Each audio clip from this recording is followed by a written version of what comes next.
WEF representing Palace, so let's tell you about Palace. Rolling straight to the ceiling, crowns and crystals, top like journeys, dishing out malice. Bold up, South London's grandest, far from bandits. Anything earning for a goal of elevation, just passing the team over here might finish out bright future, we can't vanish. It's E25 any day, that's sellers.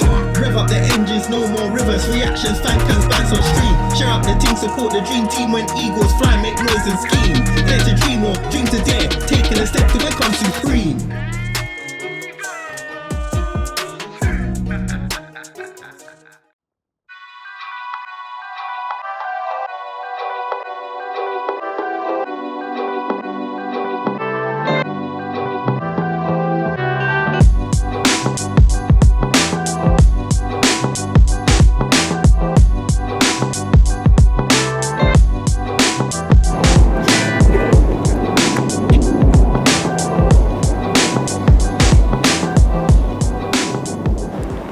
Big up everyone, welcome back to Eagle Eyed Football.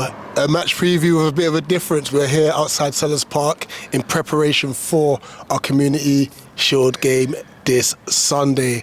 I'm here with my bro, Callum from Coppage. How's you doing, bro? I'm good, brother, I'm good. We're here. No, absolutely. Something that we have obviously spoken about doing for many a time, and Indeed. I'm glad we've done that. We'll also link up at Wembley on Sunday 100%. as well. But let's get into it. First things first, and I'm sure this sentiment's shared across the whole footballing world. On behalf of Eagle Eyed Football, obviously, condolences to Jota. Yeah, man. It's mad, I was in Morocco at the time with my school, and I woke up and my phone was just going with the news. I mean, obviously, from a Liverpool standpoint, like, how did that news hit you? How did it break through? Oh, it's crazy. So I like, it's weird because we obviously don't know these footballers personally, right? But we get to kind of vicariously live through them with watching them play and all the stuff behind the scenes now that we get access to now as fans. And I was doing gardening, and like you, my phone just kept on going off and off, and I was like, let me answer this call. And I answered the call, and like one of my friends was like, have you seen the news? And I'm thinking it's transfer news. And he's like, and I was like, no, what's going on? And he's like, Cal, it's not good news potentially. And I was like, what's going on? And he's like, there's rumours that Jota's passed away. And I was like, what are you talking about? And then I started seeing it. I saw Marco were the first ones to put it out, and I started seeing it filter through. And then when the confirmation happened, it was numbing. Like obviously we had to do a video about it. I did the video, and I think the video is like 4 minutes and something. And bro, I couldn't find the words. And it's probably the hardest video I've had to do as a content creator because one, I just couldn't find the words. Two, how do you even comprehend what's happened? And then automatically it's just like, I don't care about football. Yeah, like, absolutely. And we're both dads as well. Like it's like the first thing I thought of is his wife has now got to raise children by herself. Yeah, he was married 11 days prior. 11 days. Wasn't it? Parents have lost both their children at once. Like, I couldn't even comprehend it, man. And look, I think the tributes from the footballing world, not just Liverpool, have been amazing. Speaks testament to the sort of person and player that Jota was as well. And I just hope we can honour his legacy, his and Andre's. I think Andre's sometimes forgotten about as well. No, that's true, popular. 100%. And I just hope us as a football club, we can continue to honour his legacy. And we've done some really nice things, like we've kept him on the club website. And he's honoured in that way. So retired his shirt as well, didn't he? Yeah, retired his shirt. So for me, it's just we have to continue to remember him and celebrate his life and hopefully honour him in the best way possible. Yeah, and obviously regarding the game this Sunday, I'm sure there'll be some sort of remembrance, whether it's a minute's applause or minute's silence this Sunday. I know the Palace fan base are going to definitely be in with that. I won't be surprised if we've learnt the Diego Jota chant, you know, to pay our respects as well. You never know, maybe even the HF have created a TIFO. We have to wait and see. Yeah, for real. You know, but like, look, the whole footballing world obviously sends their love to Liverpool as a club, you know, and obviously to Diego and his brother Andre. Going into obviously transfers and stuff, let's start off with the elephant in the room. Polar opposites, you know, definitely polar opposite. But let's talk on Mark Gay, because we spoke a couple of weeks ago and you wanted to find out a bit about him and what he's like. By the sounds of it, it seems as if like Mark's not looking for a move. He's not going to force a move. Nah, yeah. But it also does look like Liverpool have put their foot down and said, look, we're not spending anything more than, correct me if I'm wrong, 35, 40? Around 40 mil, I think we said. Remember, we spoke about this, and the difference between this deal and the Isak deal, for example, is Isak is pushing for the move. Yeah. So you're taking the power away from the club there. And the whole footballing world almost has this blanket approach when it comes to players in the last year of their contract. Sometimes it is more beneficial to keep a player in the last year than to actually sell them, because I don't think you're going to be able to sell Mark Gay here, bring in a player of his quality for that amount of money. Plus, it's a risk with any transfer. So why take the risk? You still don't know what's going on with your European states. You find out on Monday, right? Yeah, Monday. So even that's going to affect transfer plans potentially, whether you're going to be in Europa or the Conference. I can't blame Palace for their stance here. It's annoying because I really want us to sign a player, because it represents strength in depth for us in defence, which we haven't had for a long time.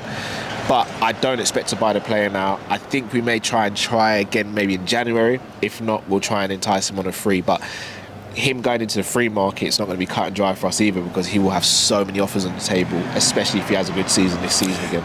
Yeah, and I'll be honest, it opens up the doors for even a European side, you know, because I know Real Madrid at the time were looking at Saliba. If that doesn't go through, maybe they might look at Mark and Bayern Munich. Yeah, and you've got to look at, from Mark's point of view as well, he's not pushing for a move because it's a World Cup year. And he knows he's not guaranteed to start, really. He's going to guarantee start. He's going to play, and it's out of respect to us as well. I think that's one thing we do well as a club. As much as I know you said that we're not sure about Europe, I don't like the fact that we're not proactive anyway. I think we should have been proactive regardless of... Because let's just say, hypothetically say we didn't win the FA Cup, we would have had to do something in the market regardless. Why have we not done that? But I fully hear where you're coming from, but could you not argue that maybe the club has to kind of set back? Because let's say, for example, you have two targets for a position. One for if you qualify for Europa, one if you qualify for Conference. Yeah, no, that's Let's say you get the Conference one and then you find out you're in Europa, then you're thinking... No, it's definitely something that's happened. And me and JC went live yesterday, and we discussed it in the sense of saying, I'm giving it till Sunday. Next week Sunday. Yeah. Because we find out Monday. We should have at least got agreed terms with the player, whatever it may be. If by the time we played against Chelsea, no one's come in, now I'm concerned. And stuff. So we'll have to wait and see. Well, let me ask you. Sorry, I know this is your preview. What positions do you need to address? For me personally, I would say at least one centre back, two at a push. If Gay leaves, definitely two. We're quite stacked in centre midfield, but with Chet Decore's injuries, I wouldn't be surprised if we'd look for another one. There were like loose links to like Andy Dew from Lens and also Hayden Hackney from Middlesbrough. Very good player. I like Hayden. And then going forward, me personally, I think we need one, maybe even two. You know, Eddie Nketiah is now out for like 2 months with a hamstring injury. Matthias Francis is always injured. Romain Esse is still young. So effectively, like, Romain Esse is our only substitute attacker apart from Odsonne Edouard, who Glasner didn't fancy, Jez Vatsaki, who Glasner didn't fancy beforehand, and we're trying to get them sold. So we're very thin. We're very light on the ground, unfortunately. But obviously, that's the whole Gahey side. What's going on with Konate? Honestly, shall I be honest with you? I'm quite relaxed about it, and usually I wouldn't be. I think the reason I'm relaxed though is because I've seen him in so much media material and everything. I think he's staying. I think something's been sorted along the lines of their contract will probably happen, or the announcement will happen after the transfer window shuts, and then I think it'll be fine. I don't think he'd feature this prominently in so many things we're doing online, etc., if he wasn't staying. So I'm pretty confident. And he's always expressed the feeling of wanting to stay as well. Do you think that might be the reason why he's not pushing for a move away? Because like I said, he would want to be almost a guaranteed starter. No, I don't think that is, because I think Gahey would back himself to potentially dislodge Konate, and I think a lot of Palace fans, I was speaking to D yesterday as well, I spoke to yourself about it, you both think that he could be on the level of Konate or become even better. So I think he in his mind would probably look at that and think, well, I can dislodge Konate with some really good performances. And with you saying that, don't get me wrong, I've told you I rate Konate. I know you do. I rate him, so... But I just think Gahey looks at it and thinks, well, as you said, he's respectful to Palace because Palace, like, have given them the platform to perform. And why force a move when let's be real, he can get an even better deal for himself next summer as well. Yeah. And you look at Elise decided not to just jump at the first opportunity, stayed for another year. Look at him now, he's thriving. He is. Let's talk about him. I miss him, man. Bro, I'll be real with you. You see when Salah's contract finishes or when Salah leaves, he's the one I want to replace Salah. Yeah, I don't blame you. Unbelievable footballer. Your transfer market, as we said, is playing polar opposites. Amazing. You lot have been doing a madness. Yeah. So just run through the names you brought in. So, Kirkers? So I'll start from the top. Right. Mamardashvili was signed last summer, but he's officially joined now. Yeah. Kirkes, Frimpong, Woodman, who's the third choice goalkeeper, Florian Wirtz, Ekatike. And we've signed a young striker called Will Wright as well. Yeah. And let's just obviously speak about it. Alexander Isak, because I've just seen this morning that Darwin Núñez is now gone. I mean, you obviously had to take a hit. Yeah, we had to. But we overpaid in the first place, so... and this is what I've got to rate some of the bigger teams. Like Chelsea do it well as well. They are able to sell the players that they don't play much for good months. Yes. Quansah went for 35, 40. Yeah. Núñez has gone for 45 million euros or something Plus like that. With add-ons and stuff. Apparently the add-ons are very easy to trigger as Yeah. well.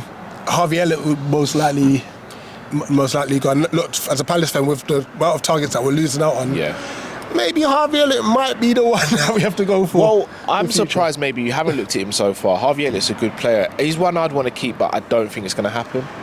But I like Harvey Elliott, and I think he'd do well for you guys in that number 10 position potentially as well. No, absolutely. So what's going on with Isak? Do you think you get him? Yeah. And I know, has the Callum curse gone? It's gone. It's gone. All right, so we can talk about this. When Florian signed, gone. Curse is gone, people. I think we sign him. I think too many things have happened now between him and Newcastle where the relationship is unrepairable, and I'm over the moon because obviously he's not signed. Do you yet. like how he's conducted himself? All right, so here's my thing on it. Apparently he's been made promises and the promises haven't been kept. Right. Also, the whole notion of him going out and just going to Spain by himself and training by himself and going AWOL, I don't think that would have happened without there being a fine or some sort of news. So I think the club know everything that's happening. I think the club are maybe saving face right now and maybe looking at it and saying, look, we're going to try and spin the narrative a little bit, because the stance at the beginning of the summer was he's not for sale under any circumstances, and that has completely relaxed now. So they've got to save face as a club as well, which I get. I don't think he's conducted himself as bad as what the media's made out, but ideally you always want transfers to play out very harmonious, and that hasn't happened here. Sure.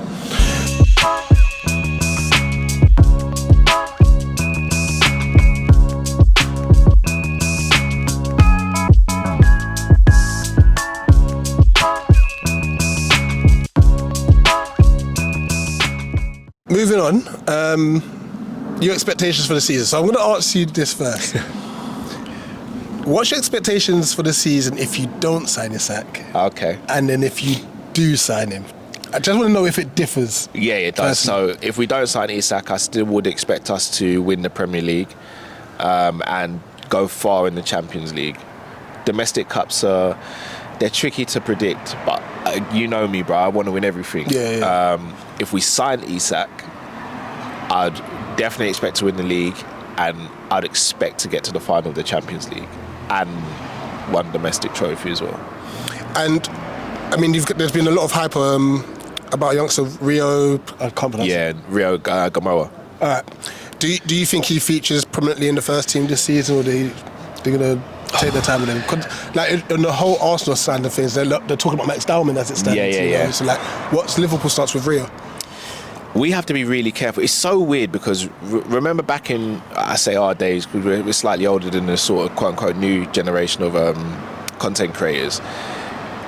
When a young player would break out, they wouldn't probably break out till about 18, 19, and even then eased into the first team.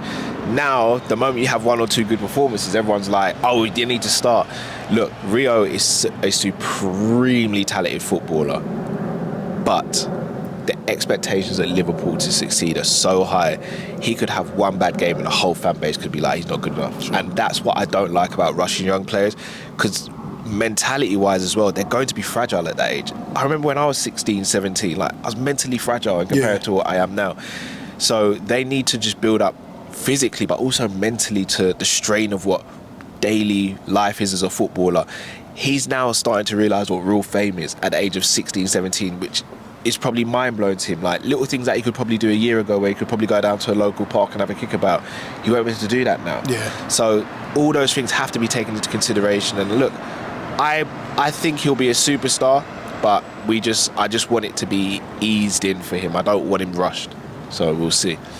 No, that's understandable. Let's move on to the game Sunday, because obviously it's a big game, definitely for us. But as a Liverpool supporter, what's the importance of the game for you? I can only speak about myself personally. For me, the game is important. I think it's always nice to lay down a marker at the beginning of the season. However, it seems as though Community Shield is one of these things where if you win it, it's a big trophy to win. If you lose it, it's only Community Shield. Yeah. I'm going to keep the energy the same from now until the end.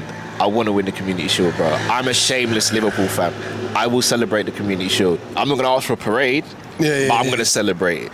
I want to win it, and I want to win it in style, and I want it to be a thing where new players like Verts, Ekitike, they think, if Liverpool have just won the Community Shield and look at the celebration, imagine we win the Premier League or the Champions League, FA Cup, Carabao, those celebrations are going to be unheard of. So I do want that winning mentality ingrained in the new players. It's already there with the senior players who are already there, but even the young players, set an example. Don't throw away games and competitions just because you don't think it's important. Sure. No, every single game you play for Liverpool Football Club is important, so keep that standard all the time. Yeah, no, I mean, obviously for us, Glasner's already come out and said, listen, this is another trophy you want to win. Facts. And look, and this is why Glasner is considered one of the better managers in the Premier League and amongst Europe, because he has that mentality. Yeah, he's a winner. He wants to win every game. And look what he's turned your team into. There you go. So get some transfers in for him, man, before we end up losing him. What's your predicted starting 11? Predicted starting 11, I think we'll go Mamadashvili in goal, because Alisson's had a few personal problems behind the scenes. I think Frimpong right back, because Bradley's not fit, I don't think. Virgil and Konate, Kirkes. I think he goes... This is where it's going to be tricky. I think he goes Gravenberch and Sobozla in the pivot, actually. Left Gakpo, Verts in the 10, Salah on the right, and Ekitike through the middle. So which one? Who did? So no McAllister? No, McAllister's still easing his way back into the first team. Gotcha. I think he had a little slight niggling injury, but he seems to be okay now. Sure. But McAllister's my guy, man. Like for me, he's our best centre midfielder. But I think for this game, I don't think we'll rush him. Cool. And finally, score prediction. I'm going to be consistent. I think it goes to penalties. I think it's a score draw, and I think it goes to penalties, and I think we win on penalties. We always seem to go to penalties at Wembley at the moment, so. And you guys are strong defensively, and you can nick a goal, as we've seen with Eze, etc. So, yeah, I'm going to go score draw, and then we win on penalties. All right, well, guys, here you have it. Before we go, Callum, please big up your channel. Yes, Team Coppish people doing some great things over there. Shout out to Eagle Eye Football, shout out to Rich and the boys. Love their channel, they know this. Always had a soft spot for Crystal Palace. I grew up around the corner, so make sure you support these guys and bless up. No, guys, like, share, comment, subscribe, all of that. Make sure you subscribe to Team Coppish. And as always, up the Palace. He goes.